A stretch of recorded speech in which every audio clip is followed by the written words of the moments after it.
Forgée par l'excellence, la constance et l'éthique, une femme dévouée se nomme Madame Ndao, directrice de centre de formation bu Dagana. Ginnaaw bi mu doonee loolee yamu ca à travers une vision beaucoup plus large fexe na ba taxawal centre bii ngeen di gis muy une centre d'incubation boo xam ne li ko tax a jóg mooy ndaw yi nga xam ne dañ leen di former fii suñu paree fii lañ leen di téye ngir ñu tàggatu ba seen xam-xam bi ñu jëlee ci centre bi gën a mucc ayib ñu gën ko miin nag ci Madame Ndao moom nag di jàmbaar fekk baax foofee ca diwaanu Thiès waaye yamu ca fexe na ba jàppale askan bi rawatina département bu Dagana ba ñu am centre bi mu doon une fierté nationale rawatina ci jigéen. ñun waa élevage projet baay nii ñun ñu financé ñu si wàllum poulet de serre bi mu ngi fële ne la si centre bi ak ñaari nag yi nga xamante ne ñun ñoo ko jëndi ñoo ko fas. day am remboursement bu ñu yaree ba pare bu ñu jaayee dañuy rembourser école bi lu mu ñu financé woon pour ñu mën demal suñu bopp moo waral ñu dem jëndi ñaari nag yi nii pour def embauche fi ak courte durée buñ ko génnewee ñu mën a rembourser école bi après ñu mën a continuer li ñuy def. Madame Ndao man taxawee nañu taxawaayu yaay taxaw ñu taxawaayu kilifa taxawaayu lépp lu ñu soxla tey dina si daw dina si taxaw même bu fekkee ni moom mënu ko dina si jéem. boo ko déggee mooy nag yi nga xamante ne ñooy produire meew waaw meew la ñuy produire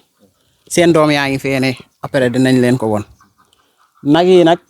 seen capacité de lait bii nii tey mun nañ ne moom moo dàqale meew. moo yor qualité de lait nag bi mooy tudd Jersey raasam Jersey la tudd waaw métis Jersey moom moo dàq si meew yi qualité de lait moom moo ko dàqale. beneen moo tudd métis Montbéliard bi boo xoolee meew moom mooy ëppale meew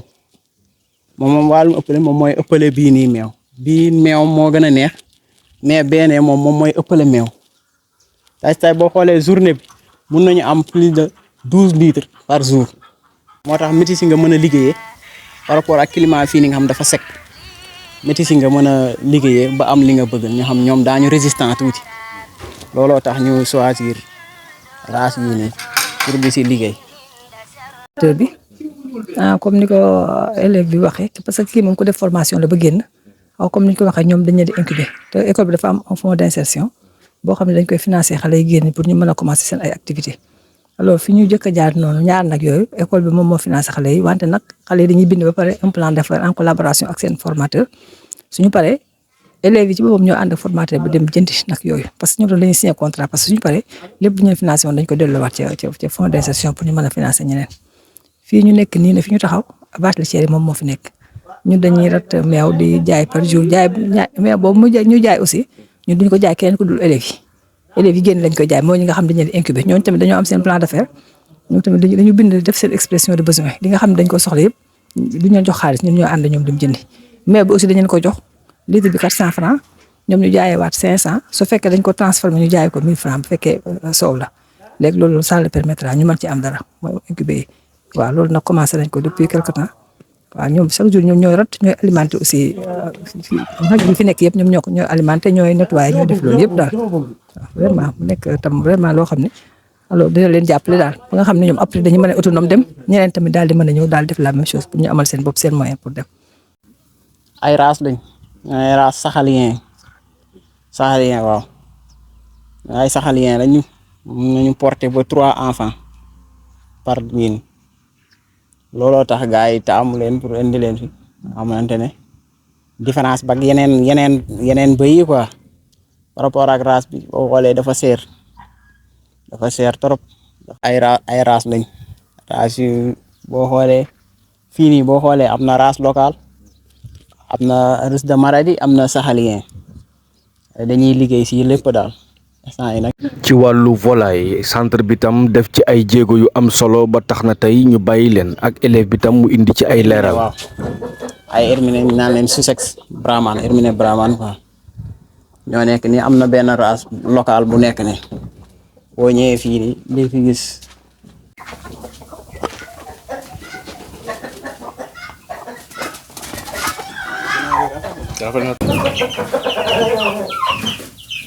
am na ay naat tamit.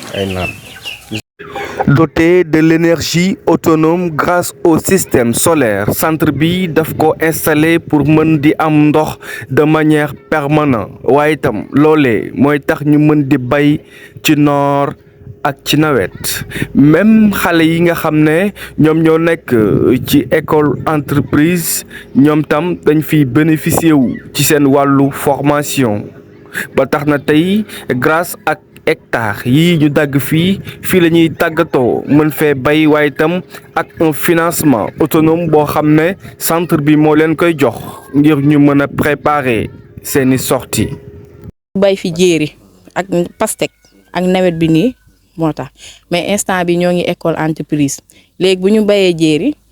bu ñu paree jox leen seen lu ñu jox leen seen remboursement wàllum xaal parce que pastèque lañ ñu jox wàllum traitement beeg yooyu bu ñu réglé ba pare ñu jox leen seen genn wàll ñun ñu jël suñu genn wàll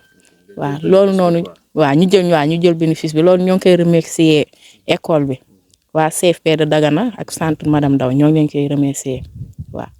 ñoo ngi fi grâce ak formation bi tamit macha allah ñoo ngi ak suñuy compétence instant yi nag ñoo ngi jàng pareeguñu ñoo ngi war a def suñu examen pas quelque temps rek déposé nañu. Instant bi tamit ñoo ngi soxla nañ financement. li ngeen jàng ci théorie bi ak li ngeen ñëwee ci sur le terrain ban comparaison ngeen ci def. amul benn comparaison parce que lépp benn la macha allah waaw encore tamit am nañu prof boo xam ne tamit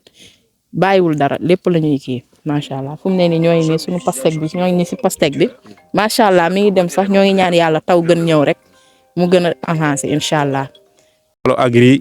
su mu juumul ak Noreyni di Waalo wërsëg Jaaña waaw defe naa entreprise yooyu ñoo fi ne ñun ñëpp ñoo bokk di def formation monsieur Ndiaye moo ñuy defal formation bi nii nag suñu formation jeexagul mais yàggatul instant bi ñu ngi si fichier pour incubateur waaw pour def affaire examen yi quoi déposer examen yi waaw di ñaan yàlla rek yàlla may ñu yeggale képp ki nga xamante ni yaa ngi si yaakaar lu kawe yal na ko yàlla may quoi man loolu laa wax waaw te incubateur bi. CFP bi dafa lënkaloog benn partenaire bu ñu naan PF2E projet la bi nga xam ni ñoom dañuy yëngu ci ñaari entité mooy si centre de formation professionnelle yi ak si entreprise yi moo tax ñuy wax école entreprise yi nga xam ni amee nañu ay xale yi nga xam ñoom ñoo ngi leen di former ñooñu la ñuy jël defal leen benn partie de la formation c'est-à-dire les 75% de la formation ñu nekk que en entreprise def pratique ak théorie bien sûr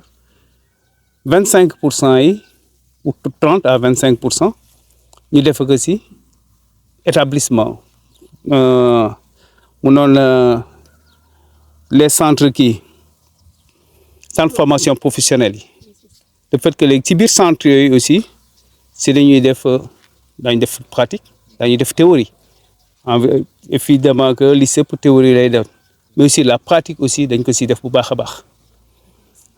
parce que aussi channel mooy c'est des formations de courte durée ñuy def juróom benn weer nga xam dañ leen di former si ay compétences di différentes compétences nga xam ne xale yi aussi bu ñu génnee daañu mën demal seen bopp xam ne am nañ fa xam-xam bii kat ñu jàng mën nañ ko jël par exemple bu dee si production horticole bi nii daañu def production de plants c'est-à-dire naka la ñuy defaree pépinière bu ñu génnee mën nañ jël pépinière ba doon ay pépiniéristes la production de légumes naka la ñuy bayee lujum si pépinière ba ci récolte ba muy légume xeetu légumes yëpp carotte navet kaani jaxatu et cetera wala aussi production de fruits naka la ñuy bayee fruits lépp luy xeetu orange lépp luy xeetu limon lépp luy xeetu mango et cetera donc je pense que ni si yooyu la ñuy compétence yooyu la ñuy def actuellement ni yooyu la ñu nekk di def ni seen bay nekk di waaj a préparer seen certification actuellement ñoo ngi si collecte dossiers yi xam naa bientôt après ñu def seen certification incha allah. dafa doon former et appui à l'insertion, n'est-ce pas moo tax ci biir loolu aussi avec l'appui des partenaires de vision directrice bi am nañ fi benn incubateur bu 5 hectares bu ñu mettre en place moom moo nekkee nii incubateur bi mooy permettre xale yi incubateur bu ñu naan incubateur boofukaay la boof comme bu ñu naan ginaar gu nen mi ngi boof ay nenam ba tojal te cuuj yooyu boof leen ba cuuj ji dëgër mu libéré leen loolu lañ naan incubateur bu leen libéré cuuj yi daañu mën demal seen bopp c'est exactement qu'on appelle incubateur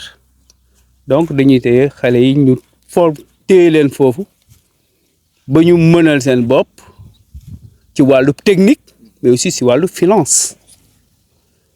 après ñu soo am leen di libérer moo tax cette année-ci ci nawet bi la ñu profité centre bi financé leen ñu def xaal daanaka si 2 hectares xaal yi am na 2 variété am naan Graybel am nañ Kaolack variété Kaolack bi donc 2 variétés yooyu aussi c'est ay variétés yi nga xam ne yu gën a kii courante si Sénégal la. De l'appui à l'insertion ñun mettre nañ en place un centre incubateur de 5 hectares boo xam ne ñu ngi fiy def agriculture alors agriculture bi actuellement ñoo ngi ciy incuber ay jeunes ren nag moom ñuy incuber mooy ñi nga xam ne ñoo nekk ci programme PF2E parce que ñoom ñoo mujj génn cette année alors léegi jox lañ leen lu toll ni 2 hectares yoo xam ne ñoo ngi koy bay xaal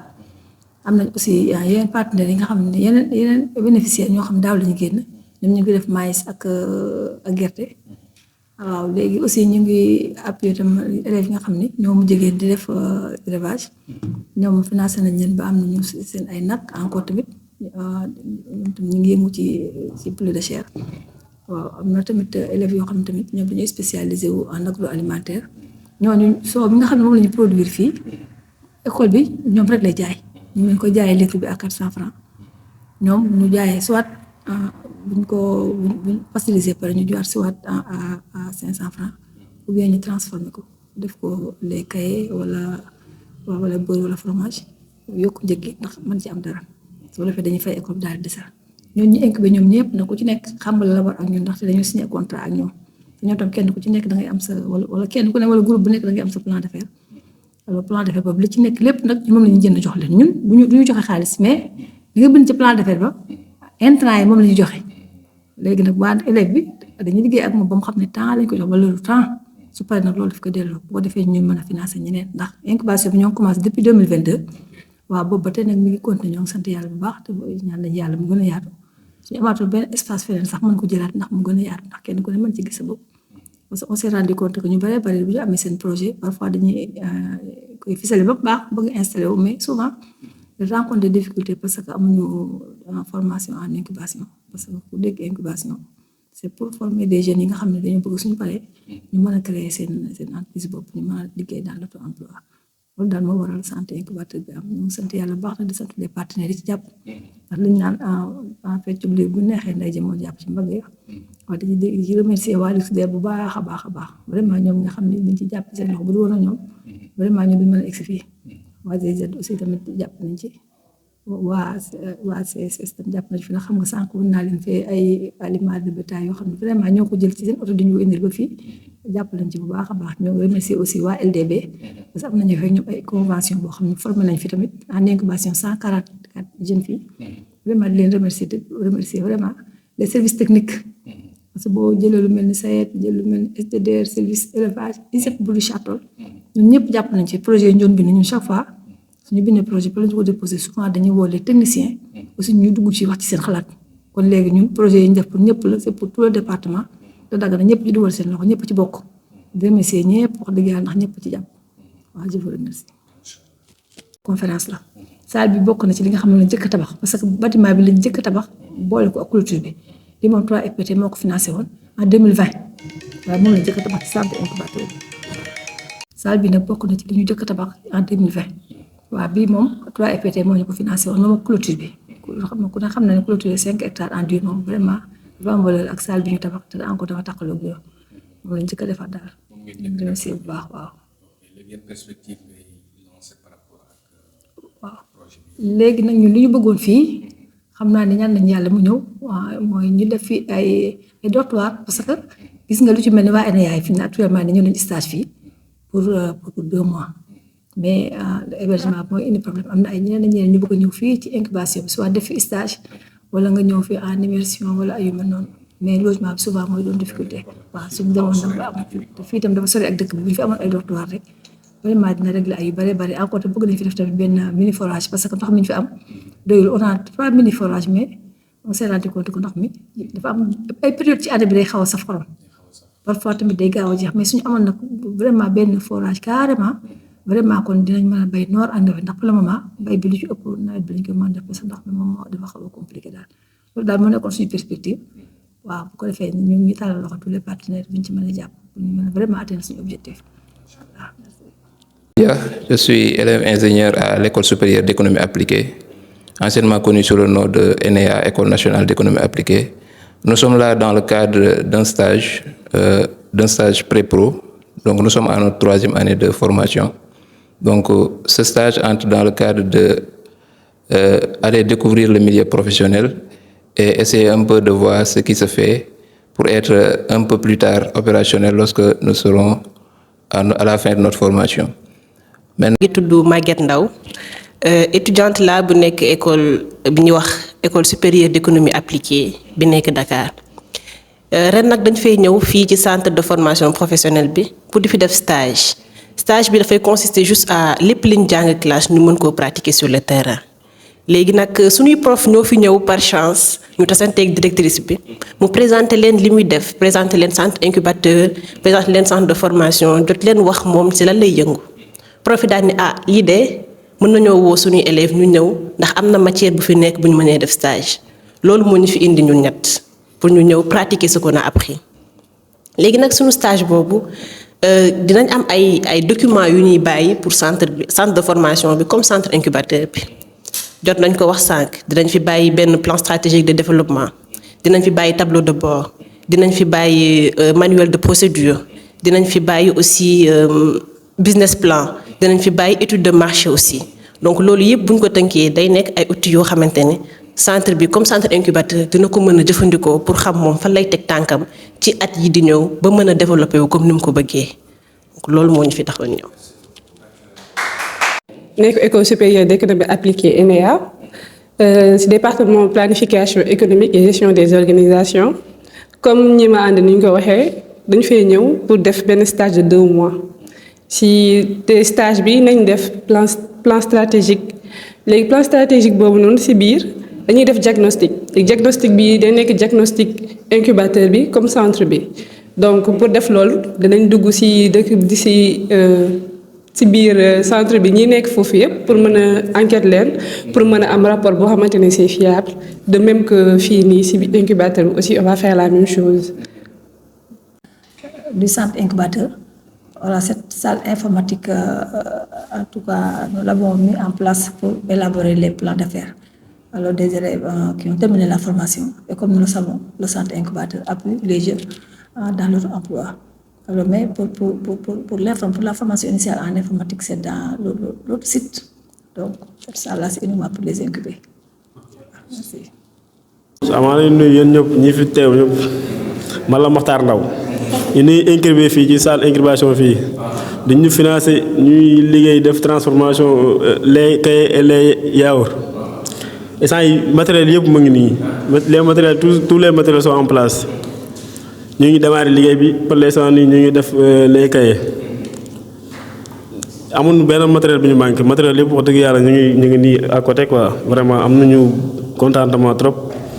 di assister aussi tamit di faire notre travail à besoin aussi tamit di kontaan ci liggéey bi quoi parce que mooy sunu rêve kontaan nañu ci trop te aussi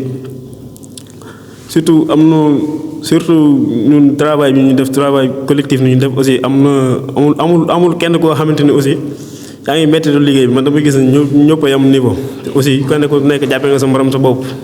loolu moom laa ci gën a kontaan quoi. est-ce que mën nga ñëw ci processus de transformation. waaw processus bi dañuy démarrer par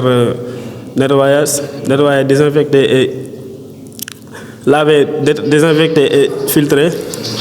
Et aussi on va faire un test d'ébullition avant votre entrée. Après le test, on va faire le bain-marie on va faire le bain-marie et on chauffe le lait pendant 65 degrés. Pendant 65 degrés, on met le sucre. Pendant le 65 degrés, on met le sucre. Si on met le sucre, on va laisser continuer pendant 85 degrés. Pendant 85 degrés, on va arrêter à chauffer et on laisse à reposer pendant 10 minutes. Après les 10 minutes, on va refroidir pendant 45 degrés.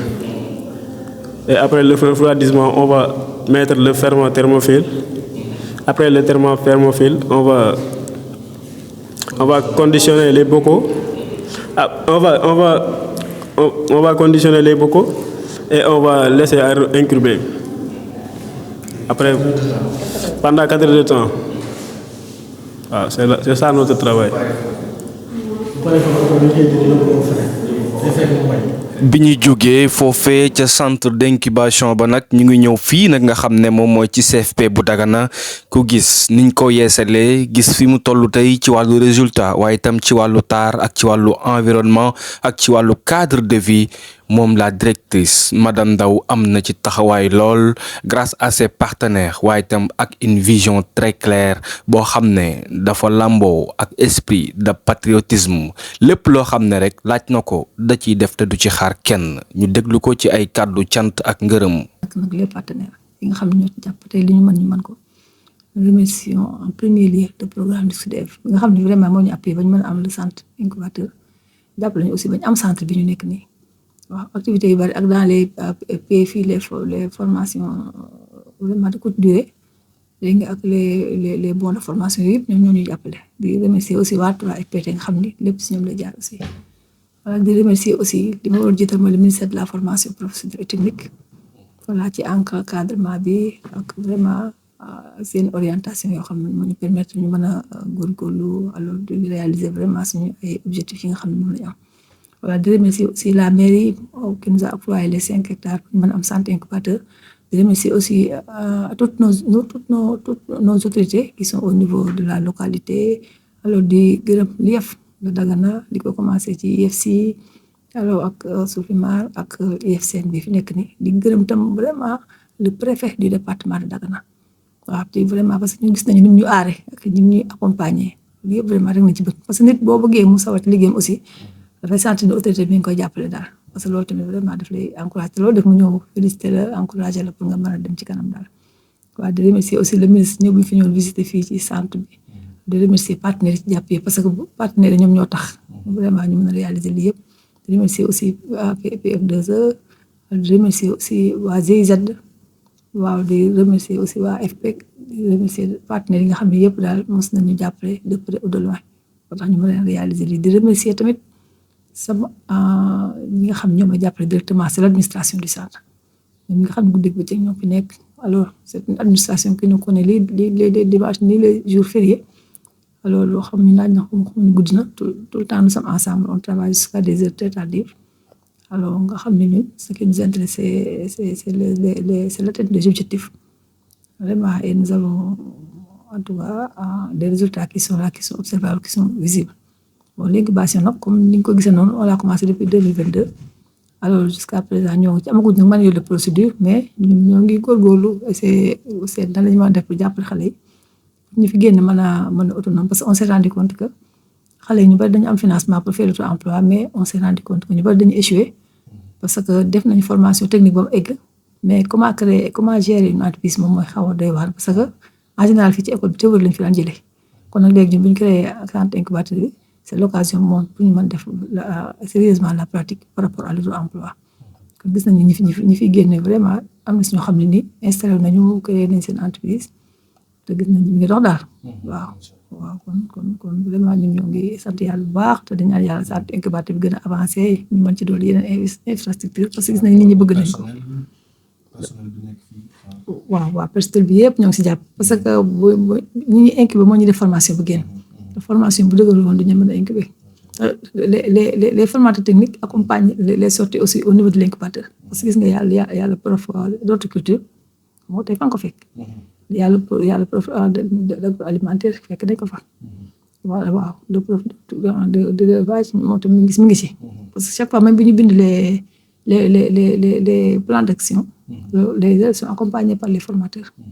waaw bu ñu dem jëndi matériel ils sont accompagnés par les formateurs la mise en place du matériel ils sont accompagnés par les formateurs ñun moom suñu fonds d'insertion bi ñu am c'est pas pour financer en tout cas liquide les jeunes mais les jeunes font leur plan d'affaires en collaboration avec les professeurs techniques et ensuite nous on achète les intrants alors en collaboration avec les enseignants et les élèves alors léegi on signe un contrat l'élève après avoir réalisé en tout cas son projet